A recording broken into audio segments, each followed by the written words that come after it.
पर्वतको पैयुँ गाउँपालिका वडा नम्बर 2 मा व्यावसायिक कृषिको क्षेत्रमा एउटा उदाहरणीय कार्यको थालनी भएको छ।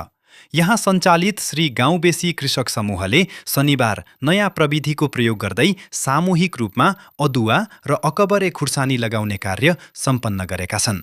कृषकहरूले परम्परागत खेती प्रणालीलाई त्याग्दै आधुनिक मल्चिङ प्लास्टिक प्रविधि अपनाएर खेती सुरु गरेका हुन्। आज एक भव्य कार्यक्रमका बीच समूहका सदस्यहरूले क्षेत्रफल नापेर अदुवा रोपेका छन्। यस पटकको अदुवा खेतीमा कृषकहरूले विशेष सावधानी र नवीनता अपनाएका छन्।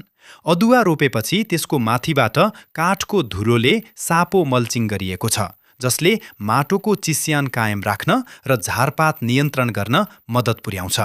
कृषक समूहले कुन विधि बढी प्रभावकारी हुन्छ भनेर हेर्नका लागि 5 फरक तरिकाबाट परीक्षण स्वरूप अदुवा रोपेका छन्। यसैगरी समूहले एक रोपनी क्षेत्रफलमा सामूहिक रूपमा अकबरे खुर्सानी लगाउनका लागि मल्चिङ प्लास्टिक ओछ्याएर जग्गा पूर्ण रूपमा तयार पारेको छ।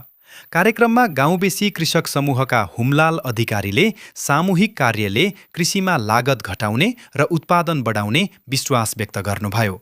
उहाँले भन्नुभयो, आज सबै कृषक साथीहरू जम्मा भएर रमाइलो साथ काम सम्पन्न गर्यौं।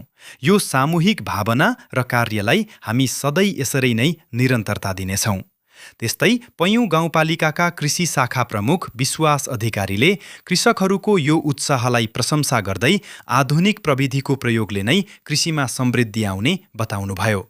गाउँपालिकाले यस्ता प्राविधिक प्रयासहरूलाई आगामी दिनमा पनि सहयोग र प्रोत्साहन गर्ने उहाँको भनाइ थियो। वडा नम्बर 2 र 5 का कृषकहरूको सक्रिय सहभागिता रहेको यो अभियानले स्थानीय स्तरमा कृषि आधुनिकीकरणको सन्देश प्रवाह गरेको छ। सामूहिक रूपमा गरिएको यो प्रयासले गाउँमा एकता र आर्थिक आत्मनिर्भरताको नयाँ बाटो खोलेको छ। PNN टाइम्सको रिपोर्ट।